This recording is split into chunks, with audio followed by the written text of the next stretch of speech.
Bueno, tiene indicadas las lecturas en el capítulo 24 y empezando en el versículo 44. Lucas 24, versículo 44.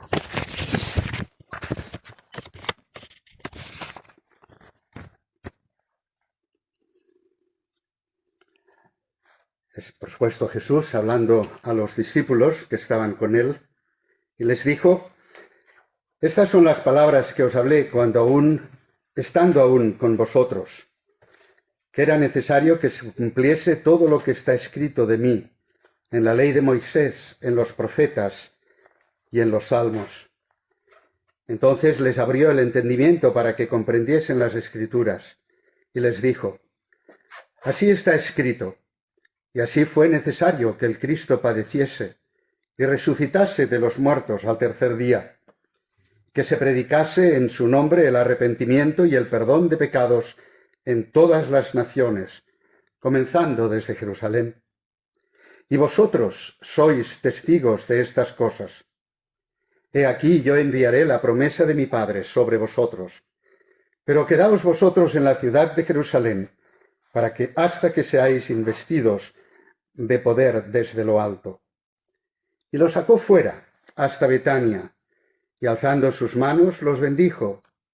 Y aconteció que bendiciéndolos se separó de ellos y fue llevado arriba al cielo. Ellos, después de haberle adorado, volvieron a Jerusalén con gran gozo, y estaban siempre en el templo, alabando y bendiciendo a Dios. Amén.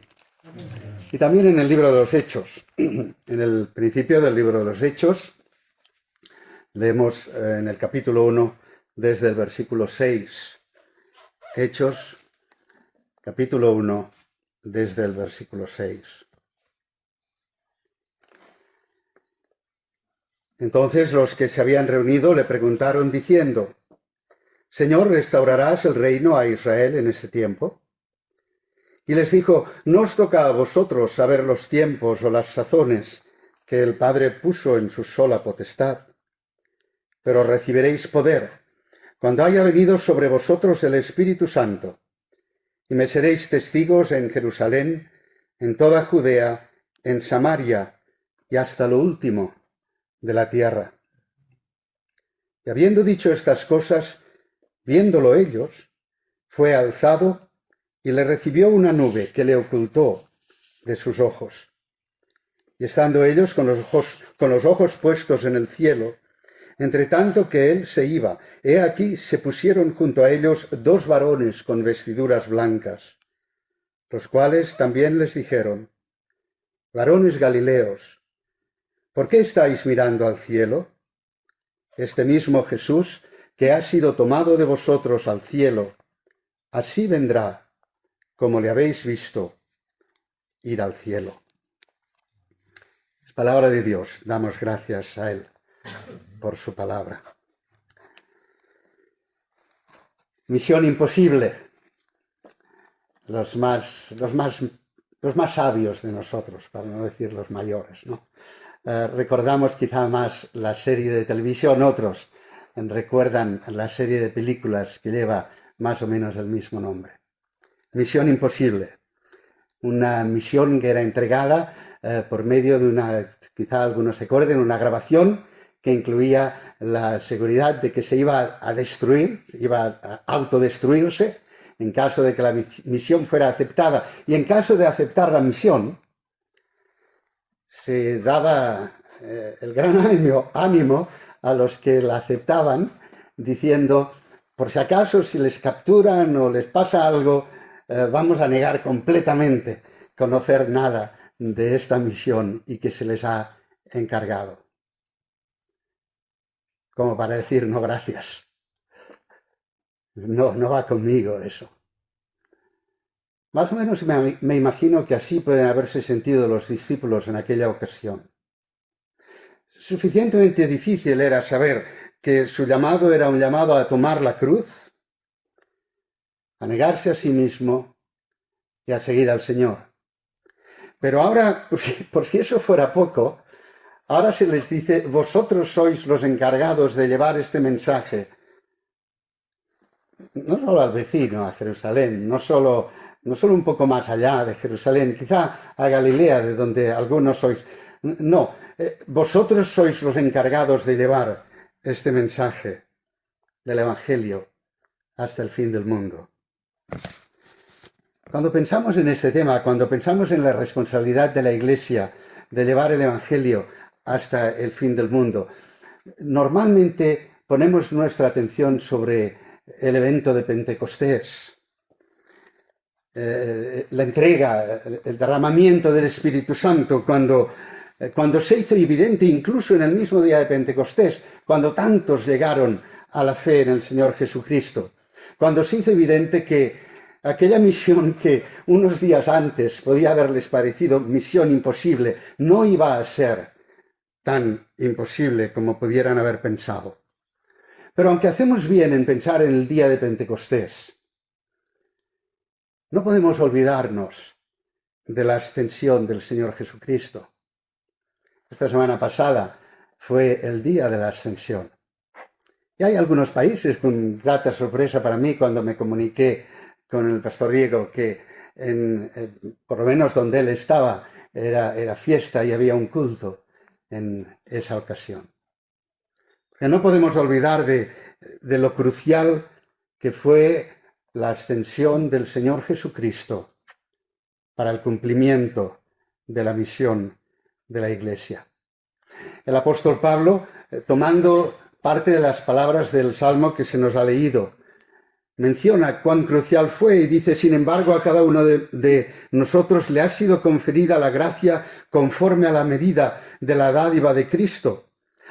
Más tarde dice, a fin de capacitar a los santos para la obra del ministerio, para la edificación del cuerpo de Cristo. Y dice eso, habiendo mencionado como aquel que descendió, subió también y dio dones a los hombres.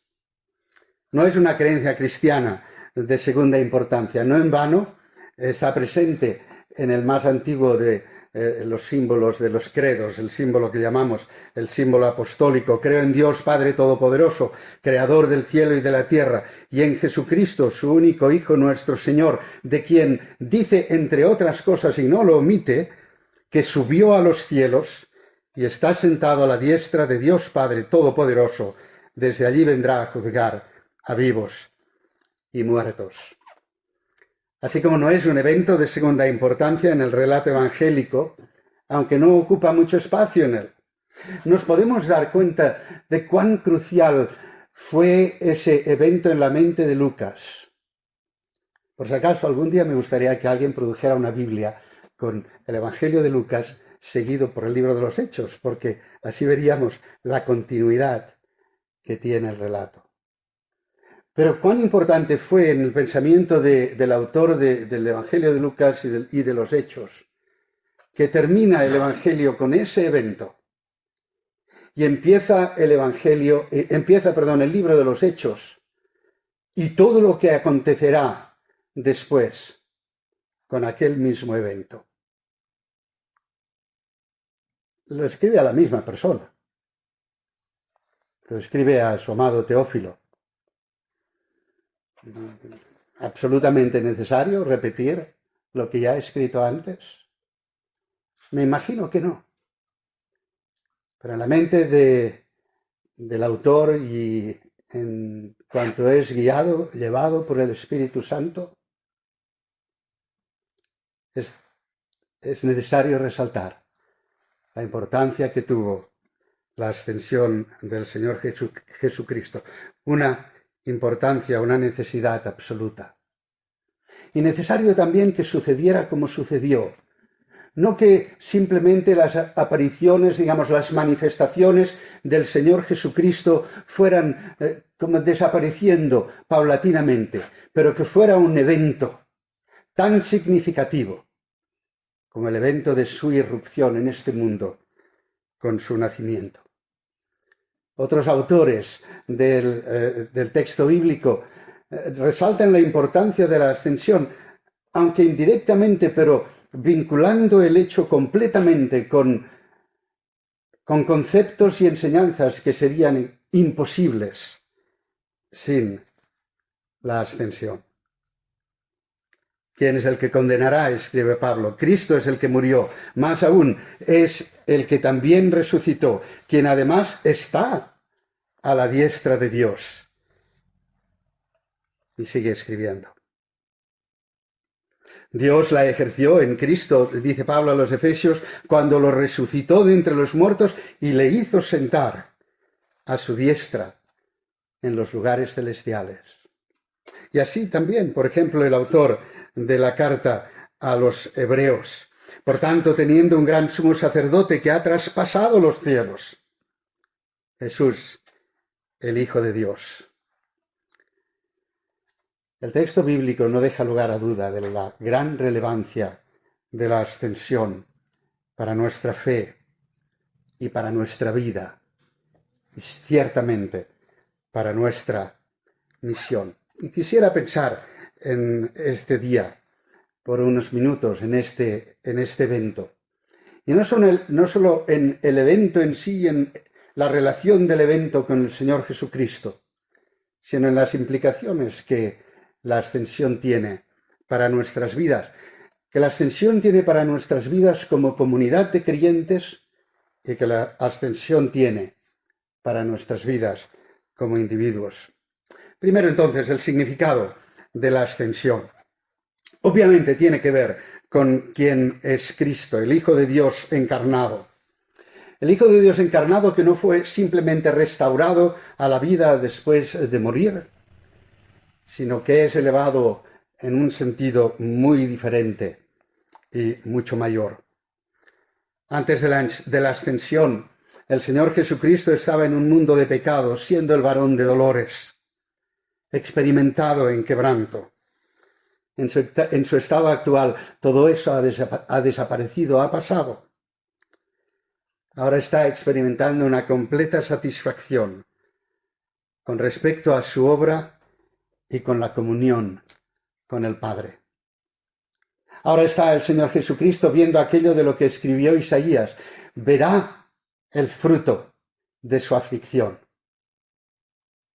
y tendrá gozo. El Señor Jesucristo pidió al Padre esas palabras: glorifícame tú en tu misma presencia, con la gloria que yo tenía en tu presencia antes que existiera el mundo. No solo antes de la encarnación, pero antes de que existiera el mundo. Glorifícame tú con esa gloria. Ahora está velada. Pero glorifícame tú con la misma gloria.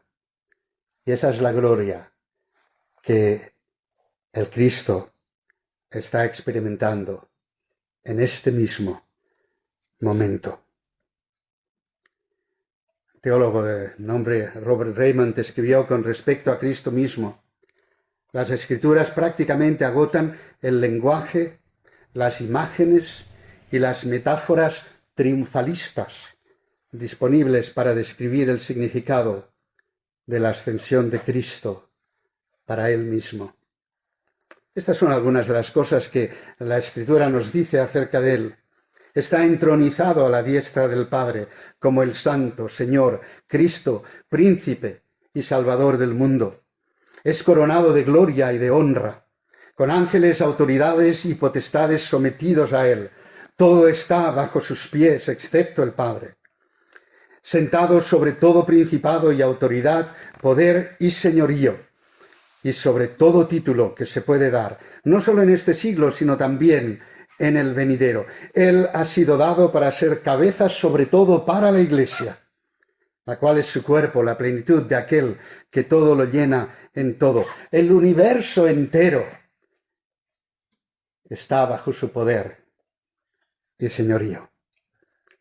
Eso, por supuesto, hermanos, tiene que ser un motivo de gran gozo para nosotros, considerando lo importante, la relevancia que eso tiene para aquel que nos amó y se dio a sí mismo para nuestro bien. Y tiene que ser de gran gozo para nosotros cuando pensamos que todas esas cosas acerca de la Escritura dice que son de Él, o por Él, habiendo ascendido, son de Él y por Él, para nuestro bien. El Señor Jesucristo, entre otras cosas, declaró cuál era su misión antes de volver al Padre. Voy a preparar lugar para vosotros. En este momento, en tanto que Él está sobre el trono del universo, si eres parte de la Iglesia del Señor Jesucristo, estás sobre el trono del universo por ti y por mí. Está preparando aquel tiempo en que el tiempo terminará y todo será perfecto y hecho nuevo. Es el comienzo de una nueva posición, un nuevo rol. Él está allá como las primicias, y si hay primicias quiere decir que otros le seguirán. Él ha traspasado la dimensión en la que nosotros vivimos para estar en esa dimensión en que la voluntad de Dios es perfectamente realizada, instante a instante, sin ningún tipo de obstáculo, oposición. Es importante, creo que como cristianos pensemos en el cielo, en ese cielo al que el Señor Jesucristo fue llevado, más que como un lugar, como una ubicación. Es importante pensar en ello como aquella dimensión de la realidad que existe en este momento, aunque podamos no verla. Aquella dimensión en la que Cristo reina y la voluntad de Dios es manifiesta en todo su esplendor, en toda su magnitud. Y es importante recordar, aunque abundaré un poco más en ello en unos momentos, es importante recordar que el Señor Jesucristo, aquel que ascendió, y quiero intentar aclarar esto, no es el mismo que fue encarnado. Antes de la encarnación, el Hijo de Dios, por supuesto, era. Antes de la creación del mundo, antes de que todo fuese. El Verbo era, y el Verbo era con Dios, y el Verbo era Dios. En la encarnación es que empezó, podemos decir, la vida de Jesús hombre. Por eso que a veces soy demasiado perfeccionista en algunas cosas. Cuando alguien dice, Jesús existió siempre. Bueno, Jesús no, el Hijo de Dios sí. El Hijo de Dios encarnado, Jesús, tuvo un principio. Es importante recordar que eso que empezó nunca terminó. Y que el Jesús ascendido fue el Jesús de carne y hueso. Un Jesús como tú y yo. Ciertamente sin el daño que el pecado ha causado en nuestra vida, en nuestra experiencia.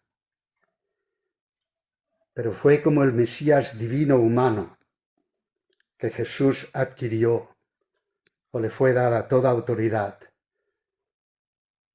todo poder. El autor de la carta a los Filipenses, el apóstol Pablo, escribió: por lo cual también Dios lo exaltó hasta lo sumo y le otorgó el nombre que es sobre todo nombre, para que en el nombre de Jesús se doble toda rodilla de los que están en los cielos, en la tierra y debajo de la tierra, y toda lengua confiese, para gloria de Dios Padre, que Jesucristo es Señor. Y a veces me temo que cuando leemos este texto pensamos que ese nombre, que es sobre todo nombre acerca del que Pablo escribe, es Jesús. Bueno, Jesús no es el nombre que es sobre todo nombre. Había muchos Jesuses en aquel tiempo. Jesús es simplemente el nombre que se utilizaba y que tenemos en el Antiguo Testamento, Josué, ¿no? Pero ¿cuál es el nombre que se le reconoce a aquel Jesús exaltado? Es el nombre que es sobre todo nombre. El nombre que Moisés escuchó desde la zarza ardiente. Yahvé, Jehová en algunos textos bíblicos. El nombre mismo de Dios, que no quedara duda en absoluto.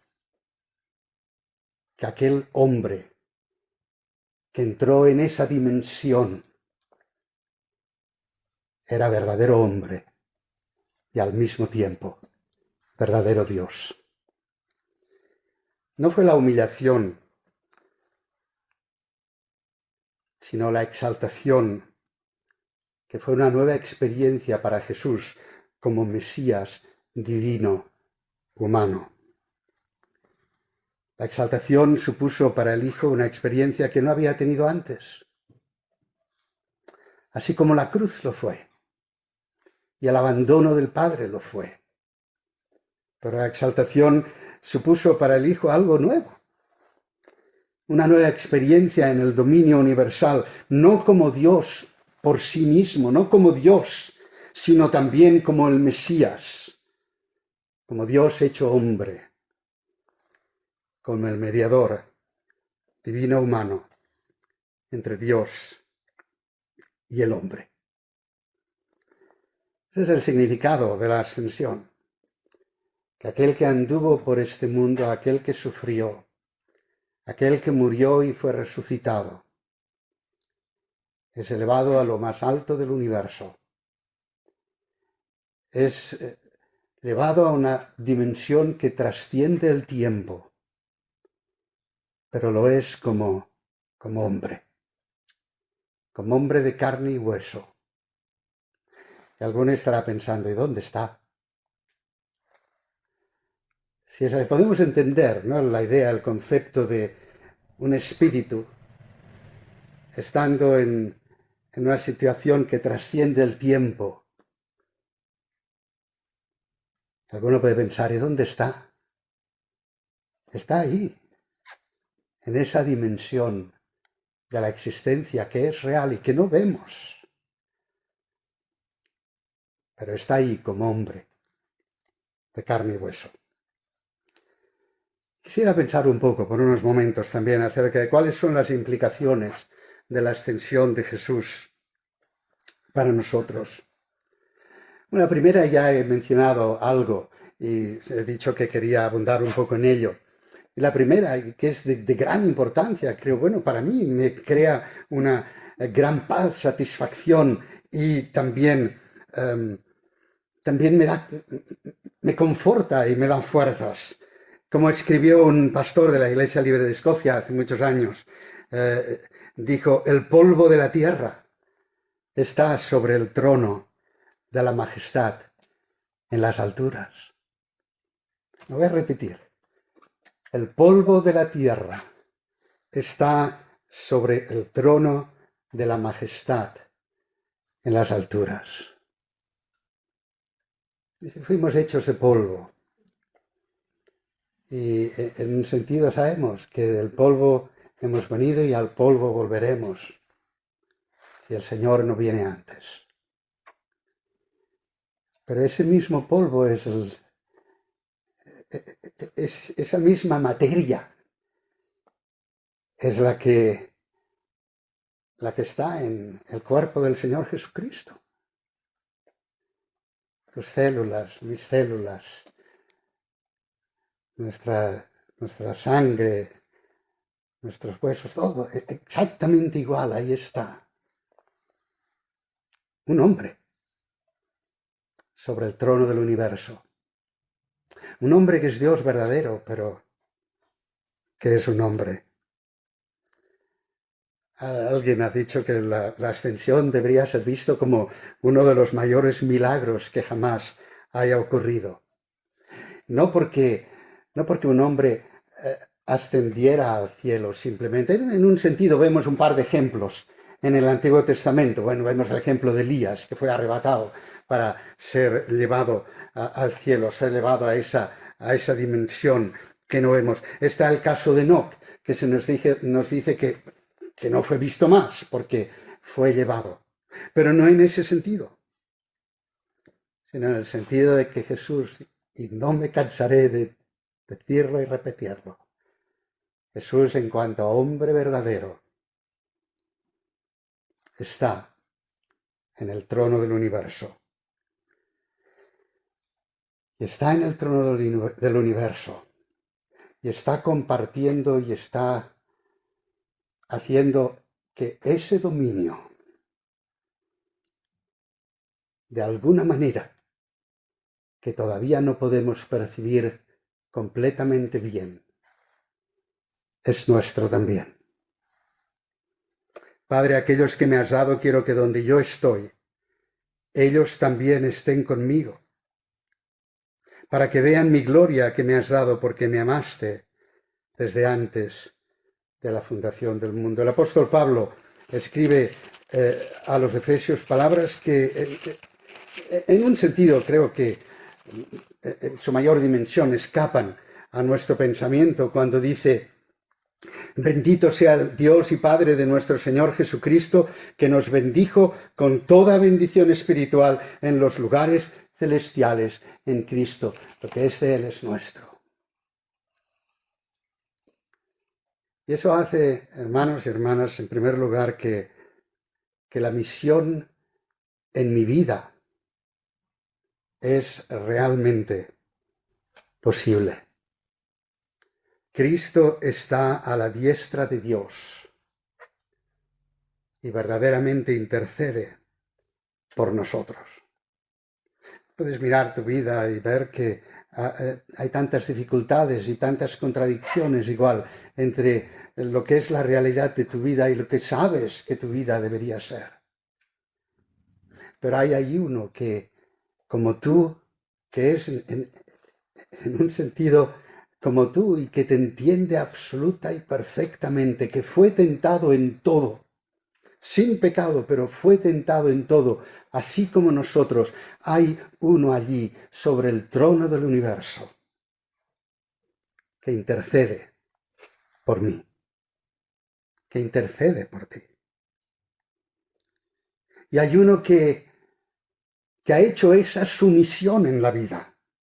Por eso, escribiendo el autor de la carta a los Hebreos, dice: por esto también puede salvar por completo a los que por medio de él se acercan a Dios, puesto que vive para siempre para interceder por ellos. Podríamos decir, esa es su misión, interceder por nosotros. Está en la presencia de Dios, allí en la majestad, está allí por nosotros, porque Cristo no entró en un lugar santísimo, hecho de manos, figura del verdadero, sino en el cielo mismo, para presentarse ahora delante de Dios. No, para presentarse ahora delante de Dios a nuestro favor.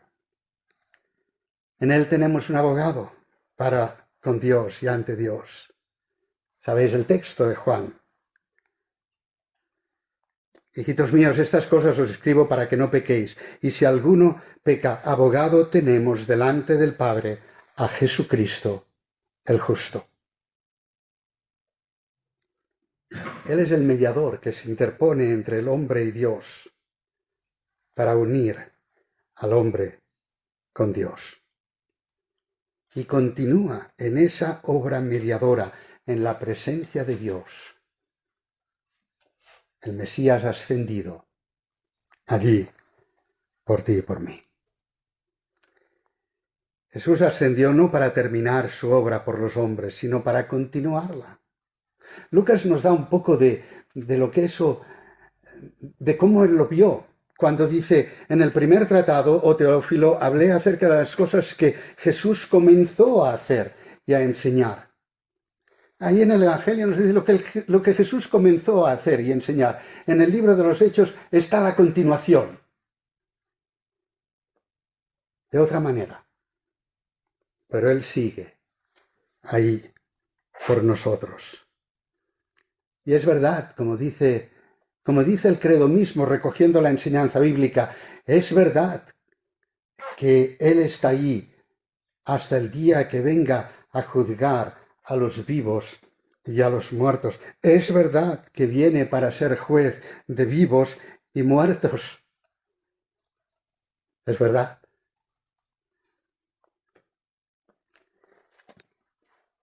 Pero es el juez. Él es el que viene a juzgar a todos, por supuesto, pero a quienes son de Él, viene a juzgar a quienes ya ha declarado inocentes, a quienes ya ha declarado no culpables, a quienes ya ha declarado perfectos en Él, a quienes ya ha declarado que en Él, estando en Él, el Padre se complace en ellos. El veredicto ha sido determinado ya. Él ha estado orando. Él es el abogado y Él es el juez. Él ha estado orando por mí contra las acusaciones de Satanás, que por cierto están llenas de sustancia y que tienen más base sus acusaciones incluso que las que Satanás mismo conoce. Pero Él ha estado orando. Él ha estado intercediendo. Él ha estado poniéndose ahí por mí frente a las acusaciones de Satanás. Y el veredicto del juez ya ha sido emitido. No culpable. Inocente. ¿Recuerdan el himno aquel? Porque Él vive, triunfaré mañana. Porque Él vive, ya no hay temor. Porque yo sé que el futuro es suyo, la vida vale más y más, solo por Él. No sé lo que estaba pensando el autor del himno cuando escribió porque Él vive, triunfaré mañana, pero encaja exactamente en la teología bíblica, porque Él vive hoy, y por lo que Él hace hoy, yo triunfaré mañana.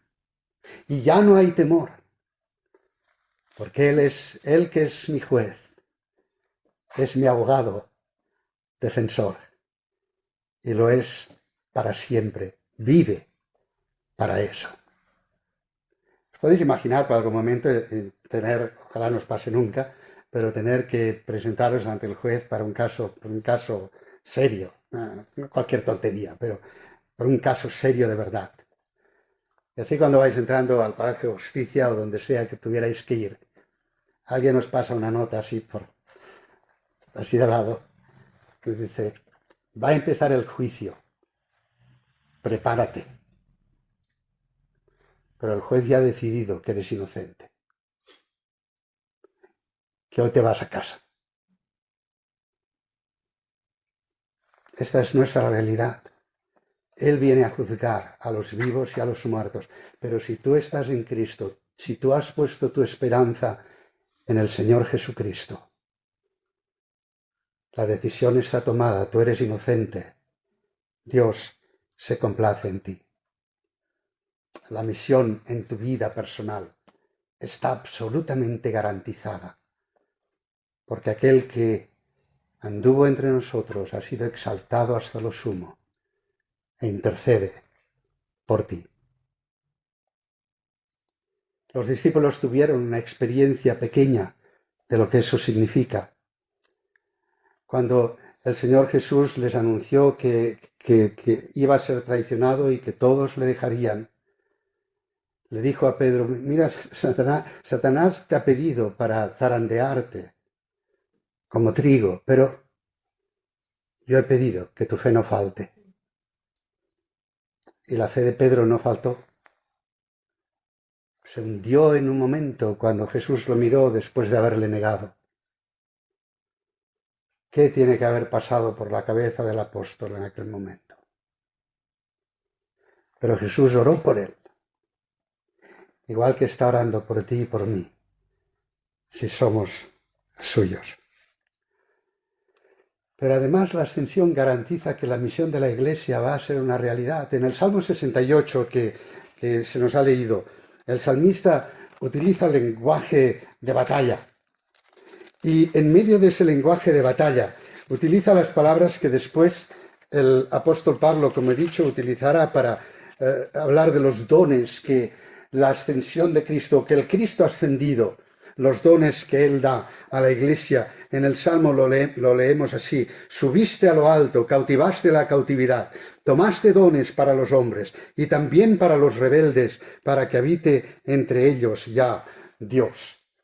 Y el salmista se refiere a esa realidad. Y en conexión con esa realidad, en el mismo Salmo, describe toda una serie de elementos de guerra, de batalla, de gente que se alza contra el Señor y de la victoria del Señor en contra de esa gente. Y cuando va llegando hacia el final del Salmo, el lenguaje que la gente de ese tiempo podía entender perfectamente la dimensión de lo que ello significaba. En el versículo 31 dice: vendrán príncipes de Egipto. ¿Qué? David, ¿qué estás diciendo? ¿Príncipes de Egipto? Sí, Etiopía también. ¿A qué vendrán? Vendrán a hacernos guerra, vendrán a invadirnos, vendrán a intentar conquistarnos, como ha pasado tantas veces en nuestra historia. Han sido enemigos. No, vendrán a extender sus manos hacia Dios. El salmista sigue y dice: reinos de la tierra. No Judá, Israel, no los reinos de aquí, de los descendientes de Abraham, Isaac y Jacob, no. Reinos de la tierra, cantad a Dios, cantad al Señor. La victoria de Dios sobre los reinos de la tierra. Y hoy estamos viendo esa realidad. Hay más cristianos hoy que los que había ayer. El Señor está construyendo su iglesia, edificándola. Nada ni nadie va a poder hacerle frente. Esta conquista continuará y continuará y continuará, hasta aquel día en que, viéndolo desde un espectador, desde la perspectiva de un espectador, se pueda realmente decir: Jesús, el Salvador del mundo. Porque no son pocos los que se salvarán, sino son un número que no hay hombre que pueda contar, más numerosos que los granos de arena en la playa, más numerosos que las estrellas que se ven en el firmamento. La victoria de Dios, la victoria del Evangelio, porque aquel que sufrió y murió fue ascendido hasta la majestad. Está directamente involucrado en la realización de su plan. En tanto que tú estás en sus manos, eres un instrumento en sus gloriosas manos para la realización, para la consecución de esa victoria por la ascensión, para aquel que está ahí por nosotros. Te damos gracias, nuestro Dios, por tu palabra y por la vida y obra del Señor Jesucristo. Te damos gracias no solo por su vida cuando anduvo en este mundo, no solo por el hecho de que cumplió la ley y vivió perfectamente ante los ojos del Padre. Te damos gracias también por su vida hoy. Te damos gracias porque Él nos tiene a nosotros en su pensamiento, en su corazón. Porque no hay nada de lo que nos suceda que está fuera, ya no solo de su plan, pero fuera de su interés. Que Él es aquel que en todo momento, como el que ordena todas las cosas y el que gobierna sobre el universo, tiene nuestro interés en su pensamiento, porque vive para interceder por nosotros, vive por nuestro bien, vive para continuar bendiciéndonos en en nuestra involucración en la extensión de su reino, para continuar alentándonos cuando caemos y necesitamos ser levantados. Porque Él ha orado por nosotros y sigue haciéndolo. Tenemos esa seguridad, porque Él vive. Viviré mañana. Porque Él vive. Ya no hay temor. Te alabamos en su nombre. Amén.